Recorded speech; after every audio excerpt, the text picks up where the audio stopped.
Kolkata night Riders ও রাজস্থান রয়্যালসের মধ্যেকার এই ম্যাচটায় রাজস্থান হয়তো দিন শেষে হেরে গেছে ঠিকই, কিন্তু তারপরেও খেয়াল করে দেখবেন এই ম্যাচের শুরুটা তারা কিন্তু বেশ চমৎকারভাবে করেছিল। তাদের ব্যাটাররা প্রথম পাওয়ার প্লের মধ্যেই 6 ওভারে 54 রান তারা তুলে ফেলেছিল।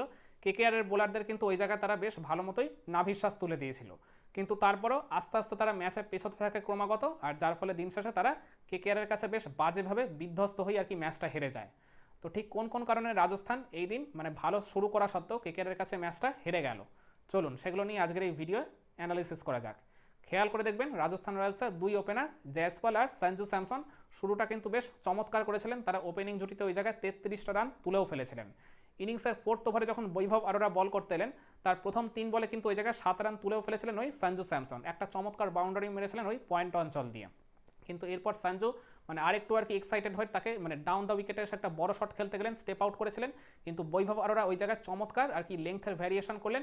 অলমোস্ট ইয়র্কার লেংথে তিনি ওই জায়গায় বলটাকে আর কি পিচ আপ করে দিলেন, আর যার ফলে মানে অনেকটা স্টেপ আউট করে ফেলা সঞ্জু স্যামসন বলের লেংথের নাগালটা ঠিকমতো না পেরে তিনি ওই জায়গায় বোল্ড হয়ে যান। ক্রিজে কিন্তু মোটামুটি তিনি তখন সেট হয়ে গেছিলেন। তো ওই জায়গায় আমি বলবো সঞ্জু স্যামসনের মানে ওই পার্টিকুলার ওভারটা একটা বাউন্ডারি পেয়ে যাওয়ার পরও ওই রকম স্টেপ আউট করে ওই রকম একটা রিস্কি শট খেলা তার একেবারেই উচিত হয়নি, যখন তিনি এই দলের অন্যতম একজন নেতা। আর এরপর আমি বলবো ওই ক্রিজে পুরোপুরি সেট হয়ে গেছিলেন রিয়ান পরাগ আর যশস্বী জয়সওয়াল। সেট হয়েও এই দুই ব্যাটার নিজেদের উইকেটটা জাস্ট বলতে গেলে নিজেদের ভুলেই থ্রো ডাউন করে দিয়ে এসেছিলেন। ওই ইনিংসের 8ম ওভারে রিয়ান পরাগ মানে ওই ওভারটায় বরুণ চক্রবর্তীকে তার ঠিক এক বল আগেই তিনি একটা বিশাল বড় একটা ছক্কা মেরে দিয়েছিলেন, 8টা রান চলেও এসেছিল। কিন্তু তারপরে ওই বরুণ চক্রবর্তীর অলমোস্ট ওই একই লেংথের একটা ডেলিভারিতে শুধু আর কি বলের গতিটাকে তিনি অনেকটা বাড়িয়ে দিয়েছিলেন। ওই বলের গতির তারতম্যের জন্যই আর কি রিয়ান পরাগ পুরোপুরি বোকা বনে যান। একই রকম টাইপের একটা পুল শট খেলতে গিয়ে ওই জায়গায় তিনি পুরোপুরি মানে লিডিং এজের শিকার হয়ে ক্যাচ আউট হয়ে যান। তো আমি বলবো রিয়ান পরাগ যতই মানে বড় শট খেলার মতো একটা জুসি ডেলিভারি পান না কেন ওই জায়গায়, তার আরেকটু কিন্তু অ্যাজ আ ক্যাপ্টেন মানে নিজেকে একটু কন্ট্রোল করা উচিত ছিল, মানে আরেকটু আর কি বলতে গেলে দায়িত্বশীল হয়ে খেলা উচিত ছিল। ক্রিজে সেট হয়ে গিয়েও 25টা রান করে তিনি কিন্তু 3-3টা ছক্কা মেরেও দিয়েছিলেন। খুব ভালো মতো তিনি আর কি মানে রিদিমটা পেয়ে গেছিলেন, তারপরেও আর কি বলতে গেলে এক প্রকার নিজের দোষেই নিজের উইকেটটা থ্রো করে দিয়েলেন। আর এর পরের ওভারে যশস্বী জয়সওয়াল তিনিও আর কি 29টা রান করে পুরোপুরি সেট হয়ে গেছিলেন ক্রিজে। কোনো প্রয়োজনই ছিল না মঈন আলীর মতো একজন বোলারকে ওই জায়গায় আর কি ডাউন দ্য উইকেটে এসে ওই রকম টাইমে একটা বড় শট খেলতে যাওয়ার, মানে যেখানে আর কি বল থমকে আসছে, মানে বল ভালো মতো আর কি ওই জায়গায় টার্ন করছে, স্পিনাররা আর কি বলতে গেলে মানে একদম আর কি proper spinning condition, sluggish condition বলা চলে। তো ওই জায়গায় স্পিনারদেরকে একটু আর কি দেখে শুনে বেশ ভালো মতো আর কি দায়িত্বশীল হয়ে আরেকটু খেলা উচিত ছিল বলে আমি মনে করি। তো ওই জায়গায় জয়সওয়াল সেট হয়ে গিয়েও ওই রকম ডাউন দ্য উইকেটে এসে একটা বড় শট খেলতে গেলেন, কিন্তু মানে ব্যাটের বলে কানেকশনটা ঠিক মতো হয়নি।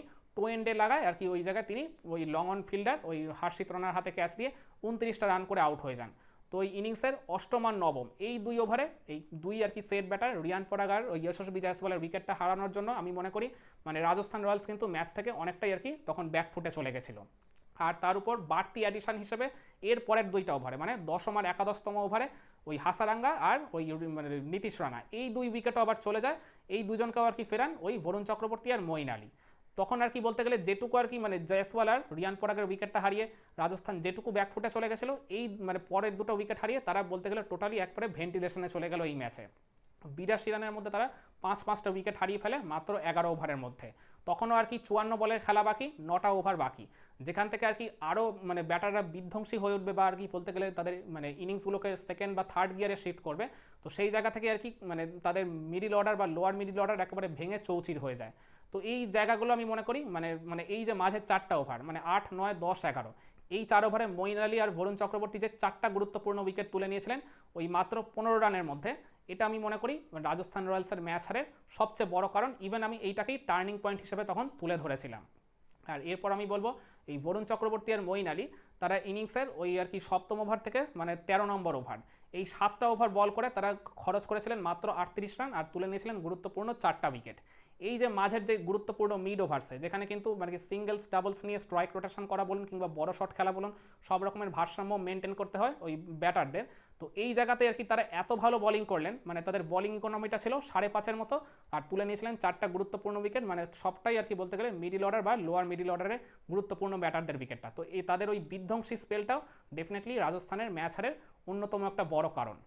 আর এরপর আমাকে ডেফিনেটলি বলতে হবে ওই ডেথ ওভার্সে রাজস্থানের ব্যাটাররা একেবারেই জ্বলে উঠতে পারেননি। ধ্রুব জুরেল, সিমরন হেটমায়ার কিংবা শুভম দুবে ওই জায়গায় ক্রিজে থাকলেও তারা সেভাবে এক্সপেক্টেড আর কি যতটা আর কি তাদের থেকে আর কি ঝড় প্রত্যাশা করেছিল রাজস্থানের টিম ম্যানেজমেন্ট, যে কাজটা তারা আগের ম্যাচে কিন্তু ভালোভাবে করে দেখিয়েছিল সানরাইজার্স হায়দ্রাবাদের এগেনস্টে, কিন্তু তার ছিটে ফোটাটুকু এই ম্যাচে তারা এই দিন এক্সিকিউট করতে পুরোপুরি ব্যর্থ হয়েছে। তো এটাও আমি বলবো তাদের ম্যাচ হারের অন্যতম একটা কারণ ছিল। আর এরপর আমি বলবো কেকেআর যখন ব্যাটিং করতে নামলো, এই রান চেস করতে নামলো, কুইন্টন ডিকক তিনি আর কি বলতে গেলে মানে ম্যাচ থেকে পুরোপুরি ছিটকে দিয়েছিলেন এর পরবর্তীতে ওই রাজস্থান রয়্যালসকে। কারণ রাজস্থান কিন্তু ওই 10 ওভারে কেকেআরকে আটকে রাখতে পেরেছিল মাত্র 70 রানের মধ্যে। এরপর মানে 11 নম্বর ওভারের একদম প্রথম ডেলিভারিতেই ক্রিজে সেট হয়ে যাওয়া আজিঙ্ক্য রাহানের উইকেটটা তুলে নিয়েছিলেন ওই ওয়ানিন্দু হাসারাঙ্গা। তখনও কিন্তু আমি বলবো রাজস্থান ম্যাচে বেশ ভালোভাবেই টিকে ছিল।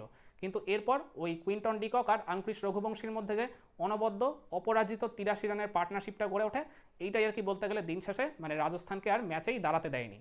আর কুইন্টন ডিকক নিজেও ব্যক্তিগতভাবে 97 রানের অপরাজিত একটা ফ্যান্টাস্টিক ঝোড়ো মানে বলতে গেলে দায়িত্বশীল একটা ইনিংস খেলেছেন। বলতে গেলে একদম ইনিংস ওপেন করতে নেমে মানে কেকেআরকে একদম জয়ের গন্ডিটা তিনি টপকে দিয়ে আর কি মাঠ ছেড়েছিলেন।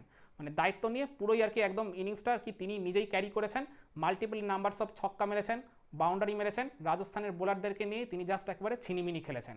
তো এই রিজনগুলোর জন্যই আমার মনে হয় যে রাজস্থান রয়্যালস ম্যাচের শুরুটা হয়তো তারা ভালোভাবে করেছিল, কিন্তু ওই আর কি ভালো শুরুটা, ওই ভালো আর কি টোনটা তারা ম্যাচের পরবর্তীতে মানে বেশিরভাগটা সময় আর ধরে রাখতে পারেনি, যার কারণে তারা দিন শেষে কেকেআরের কাছে তাদের নিজেদেরই ঘরের মাটিতে হেরে গেল এরকম বিধ্বস্ত হয়ে 15 বল বাকি থাকতে 8 উইকেটের ব্যবধানে।